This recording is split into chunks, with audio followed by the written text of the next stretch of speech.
You've lost touch with who you are, the core of your being. You're on social media too much. You're listening to what other people are telling you. You got to listen to yourself. You got to cut all that shit out. You have to look at the things that you love and the things that you hate. So what you don't like is very instructive to you, right? You're looking at things that are very powerful inside of you, that are emotional. They're not intellectual. They're feelings, they're emotions. They're visceral things that you connect to. I've always followed the laws of power, which is change things up, enter action with boldness. Don't be afraid to do things differently. Adapt your strategy to the circumstance. It's never too late. The earlier you figure it out, the better off you are. But it can happen later in life. Now, I figured out at an early age that I wanted to write. I didn't know what I wanted to write, but I loved words and I loved writing. And if I didn't have that connection when I was 8 years old, all the way into high school and college, I would have been a lost soul. And I empathize with a lot of people who don't have that feeling when they're 8 or 18 or in their 20s. But I've tried to tell people everybody has it.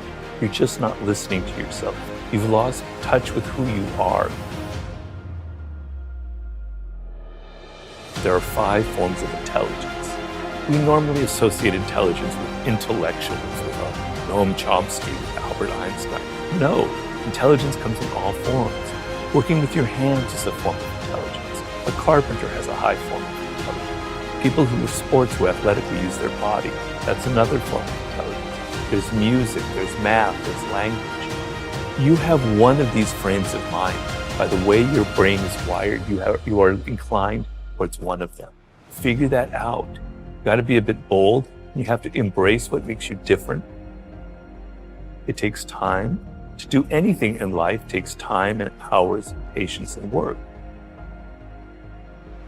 So I like to tell people to go back to their earliest childhood memories of things that really excited them before they got mixed up with parents, teachers, and all that, other people telling them stuff, you know?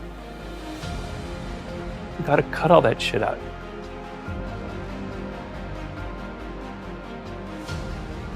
You know, I was frustrated, I was depressed.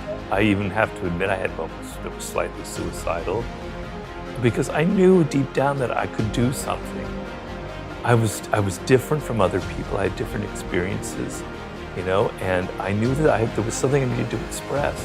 There was a purpose to how my life had unfolded, but I couldn't find it. I had tried everything. I had tried every form of writing, every possible endeavor you can imagine. It just didn't click. So I was very deeply frustrated. And the frustration, I tell people, it's a good thing. Negative emotions are trying to teach you something. They're trying to teach you the opposite. Something else is going on. Frustration, what would be worse than frustration would be despair, giving up. No hope, but frustration is a sign that you haven't given up. You know you can do something, but you haven't figured it out. So when you have those kind of feelings, look at them and there's something positive in that. So I knew that there was something I was meant to do. I just couldn't figure it out when.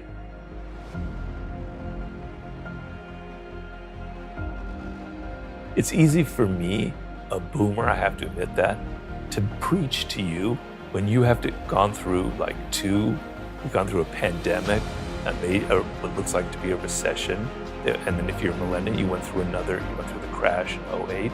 It's easy for me to preach. You're dealing with really difficult circumstances.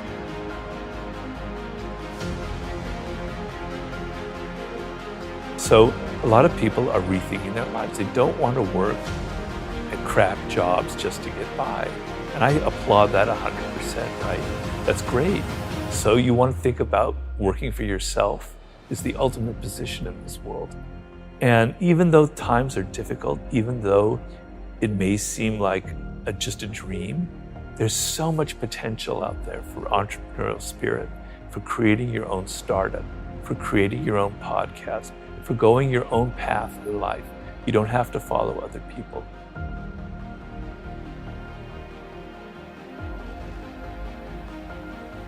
It's not like it was when I was growing up. There were things that were better back then. There are things that were a lot worse, right? You have so many more options. It's just that you're not going to reach them. You're not going to be happy in this short time that you have to be alive unless you take it seriously and still have some fun and adventure and excitement. You got to listen to yourself. You have to embrace what makes you different. Just don't listen to your parents go, I got to be making $100,000 when I'm 23 and go to law school and do all this stuff. You're going to burn out. So kind of understand I guess the main thing I would say is know who you are, know what you're deep down in your core, what you love, what you hate, and what you were destined to create in this world. That's like the most important process of growth. Everybody has that potential. But I know it doesn't come easy. It's a process and you have to be patient, but you have to put in the work. But another skill that you cannot ignore is the social. We're social animals. And there are a lot of people in life who ignore that because they're shy. And I was very shy as a young man. I was mostly quite introverted as well.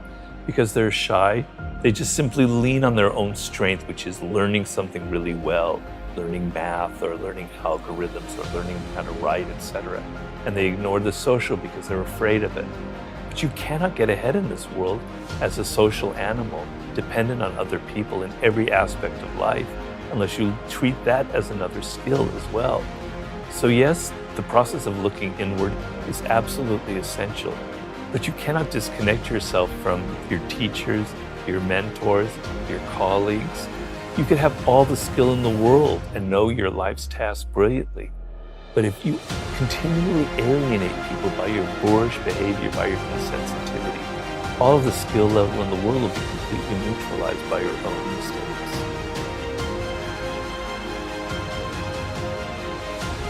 I didn't listen to other people. At so many turning points in my life, I could have been discouraged. People could have said, I had somebody say, Robert, you're never going to be a good writer in life. You can go to business school, etc. My parents tried to funnel me this way or that way. I was stubborn and I was rebellious and I did my own thing.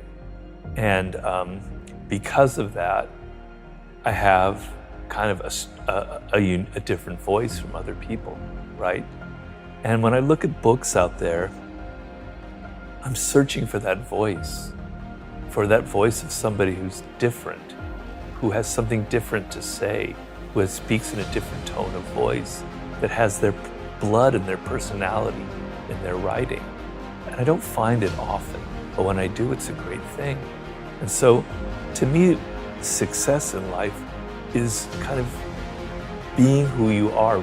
There's a famous expression of the great ancient Greek poet Pindar about become who you are. It's a process of becoming who you actually are and realizing what it is. So we talked about my weirdness earlier on, and following that has allowed me to craft my own message, which is basically about opening your eyes up to the reality of the world and to what people are like. But I'm not able to do that unless I have ignored what other people tried to foist on me earlier on. It's never too late.